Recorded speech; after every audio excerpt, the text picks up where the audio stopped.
Semi-final 3 of a Melodi Grand Prix in Norway is over, and we are lost in those witch woods, y'all. Ow, ow! Are you ready to talk about it? Let's do this.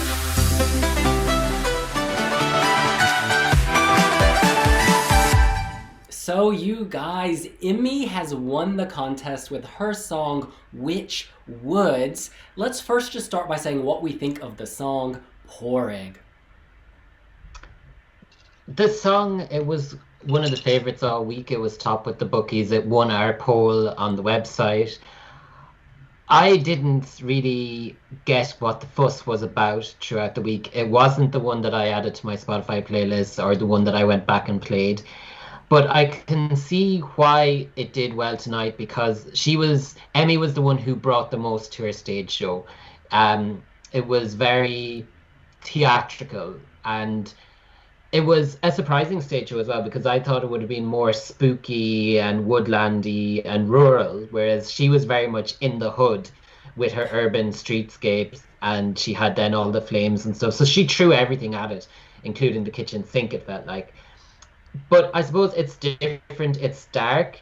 It's kind of retro as well, because the violin riff, it's really bugging me. It reminds me of some riff from some pop song from the 90s. I can't put my finger on it, but it feels something like that. And it feels like something that could have been out around 1996 when Ireland were doing everything in their powers to win Eurovision with a modern twist added to it.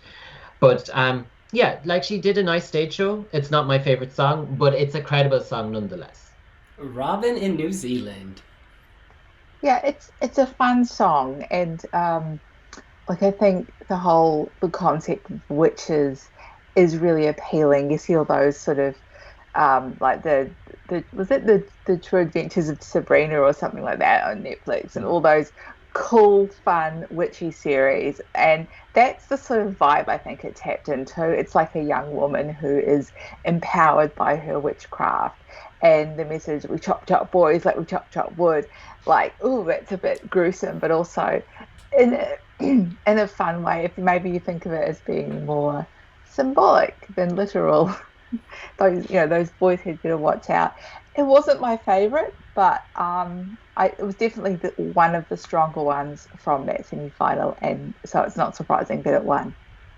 I gotta say, I think the staging in this semi-final as a whole was the strongest yet.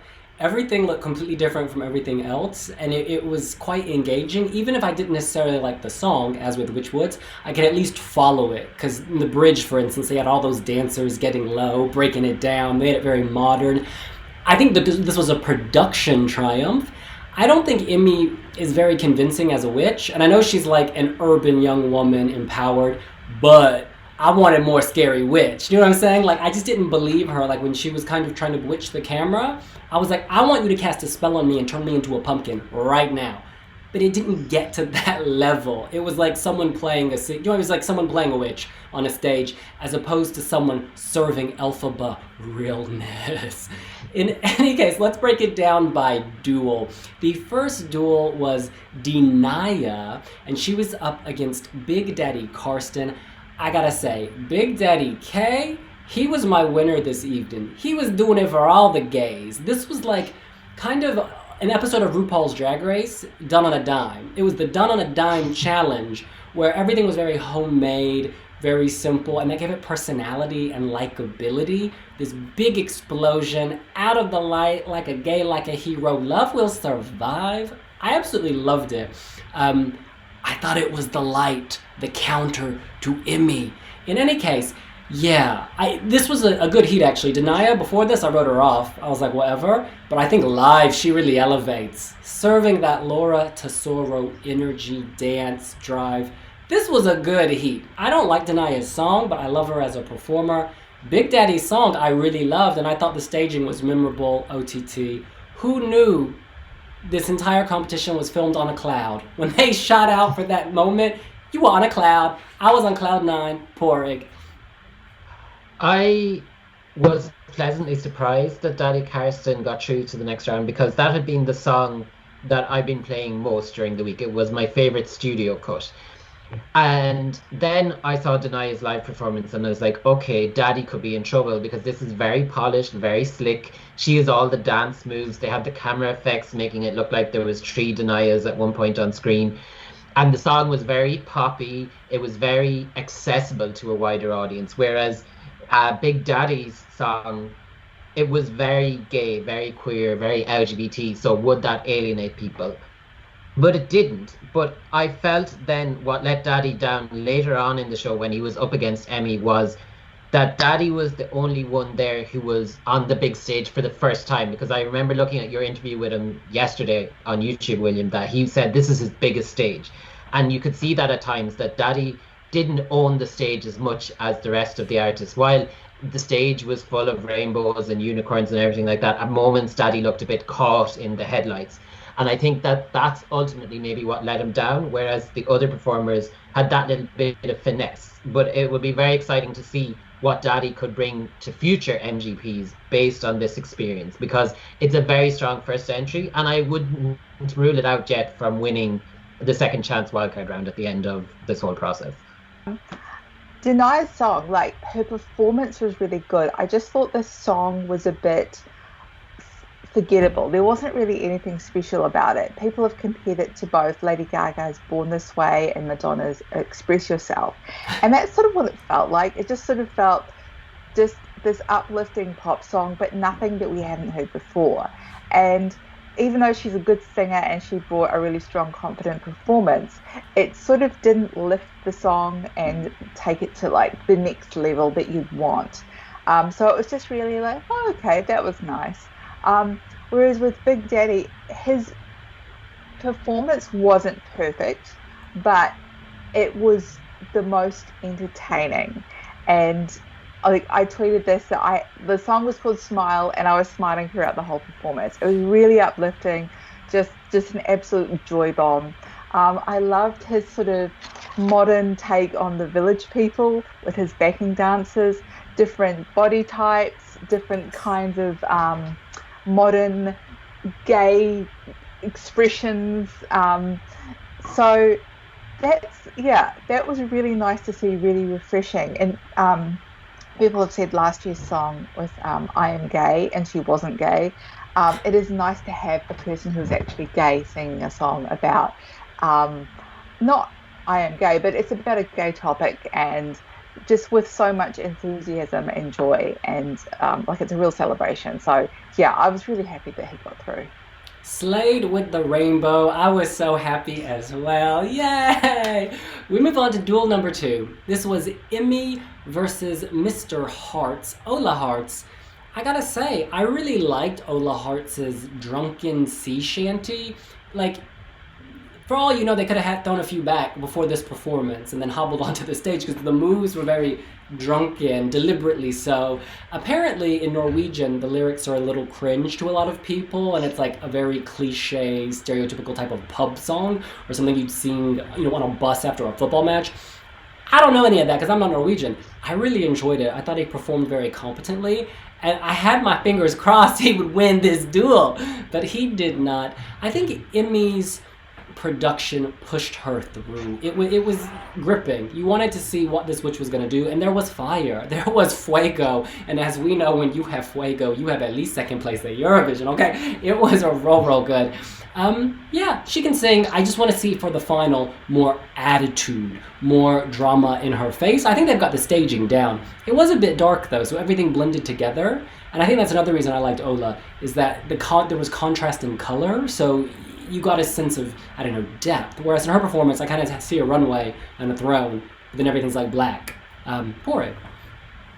The irony was that now is the time where you would say that a sea shanty should do well, because sea shanties are having their moment, that they're all over TikTok and they seem to be very much in vogue. And so if a sea shanty was to do well, it would have been tonight. But I'm guessing probably what did him in was what you said, that maybe the Norwegians have heard this all before, that while sea shanties are something new and fresh to us, they might have heard me all the time down at the pub. And then if his lyrics are as cheesy as you say it is, that mightn't appeal to them en masse. Then his staging was nice, and it felt small and like nearly something that you could nearly see in a parish hall or something. Do you know, that kind of local feeling? And I guess maybe in a show like this, people want to see spectacle, people want to see fireworks, and that's why they headed towards Emmy over him. But yeah, Ola, if the coin had gone another way, I could easily have seen Ola in the final. But yeah, I think it was just ultimately stage show that was the big difference in this semi, because the semi, I think, is the strongest overall semi. It didn't have the strongest song, but it's the strongest quality of all four songs. There's no one cringe song like there was in previous weeks. But Emmy, I've said it before, but Emmy, for me anyways, it was stage show. And I think that could be where she gets unstuck on in the final, because we've seen a lot of finalists get through and they all have epic stage shows too. So it'll be interesting to see how she stacks up against the likes of Rayleigh or Kino. Mm-hmm. Yeah, I like a good sea shanty, so you know, that was one of my favourites. But yeah, I could see why when you know, and so I could see why it didn't win the Duel. Yeah, it's good to have songs like that in the national final. It just sort of helps make it feel, you know, it has quite a well-rounded, you know, showing different aspects of Norwegian music and culture. Yeah, so I think Witchwood's winning was the best outcome. It felt fairest, but you know, maybe it's time for some Norwegian love in the wildcard final. Yes, absolutely. Big Daddy K is standing out to me, along with Yorn, as the ones that, yeah, that I would love to see live another life. Any thoughts on that? Your wild cards. Oh, my wild card would definitely be Big Daddy K. I think he stands out. He's modern, he's fresh, and it's a song that has a message, but it's also a song that's on trend, and it's not too worthy, and it's not like anything we've seen in any other national final, and it's got the authenticity to it that other message songs don't have. Because when you think about the other front runners in the wildcards at this stage, Jorn is a bit dated, Stina is a bit nondescript live. The ones from last week, I wouldn't really rate them as contenders. And then tonight, I would actually say that tonight's Ola and Big Daddy K are probably my top two wildcards as of now. Yeah, Big Daddy would be my favourite for the wild card. I mean, the grand final at the moment is shaping up to be a really, really strong selection, to the point where I think if any act won and went to Eurovision, Norway would be like, yeah, that's good, I'm happy with that. So yeah, why not keep that strength there and send Big Daddy? Yeah, he's the one I'll be supporting. And finally, there was a pre-qualified artist, Kaja Rode, singing a song called, was it I Love You? Wait a minute. Feel Again. Feel Again! That's what I meant. This has a familiar quality to me. I feel like I heard this in the 80s. And this is a good thing. It's not a bad thing, because it's like a likable familiarity. I think ultimately this was a triumph of lights. It was like, y'all had daughters laser at Melodi Festival, let me show you what I can do with 20 of them. It was just really cool staging. It was a beautiful light show. I think the song itself, while I like it, it is a bit forgettable to me. And I think it's in the final for production value, because there will be nothing else minimalist and laserish. So perhaps that's the diversity it's bringing. Because as a track, I'll take it or leave it. But our girl can sing. Let's be clear. She can sing, and she's very confident. So yeah, I understand why this is pre-qualified to the final. It brings a level of quality and class. Porig. As each week goes on, it's becoming harder and harder to reason why certain songs have been given the automatic slot. Because say in week one, we had Tix and Kino, and you could easily see between the songs and the staging why they were direct to the final. Last week was a bit harder to see, but you could kind of say, okay, it's because they're singing Norwegian, maybe they want Norwegian in the final, which proved to be fruitless because they've since announced that they're going to be singing in English, so pointless again. Tonight, if you were to be presented with the 5 songs and nobody said to you which one was the automatic qualifier, you'd have a hard job picking out Kaja as that. And it's a nice slick pop song, but I don't see how it's any like what variety it brings to the final ahead of Dinaye, for example. That Kaja's stage show was lasers. Wow, she looked a bit like Loreen if Loreen wore white and she was going around on stage doing that while singing her song. And it's obviously a nice song to have in the final. It would be strong in the semi-final, but I'm really scratching my head about why automatic qualifiers. Like I think Daddy Karsten, for instance, would have brought much more variety than this. Yeah, I sort of got a similar vibe to Dinaye's song. It's like it's a good song, it's well performed, but there's just some sort of connection missing. It's maybe the kind of song that if you were doing something and you just wanted to have some pleasant music playing in the background, you do that. But as a sort of show-stopping entertainment song, it didn't have that engagement. And yeah, I don't think when it's up against all these other really strong songs in a grand final, I don't think it's going to grab the attention of the audience the way that some of the other songs will. Well, that's what we think. What do you think? Who was your winner of MGP 2021 semi-final 3? And is our pre-qualified Kaja gonna win it all? Let us know here on Wiwibloggs. Make sure to subscribe and to give the video a like. And tell us what you think in the comments below. And we will see you later. Bye-bye. Bye. Bye.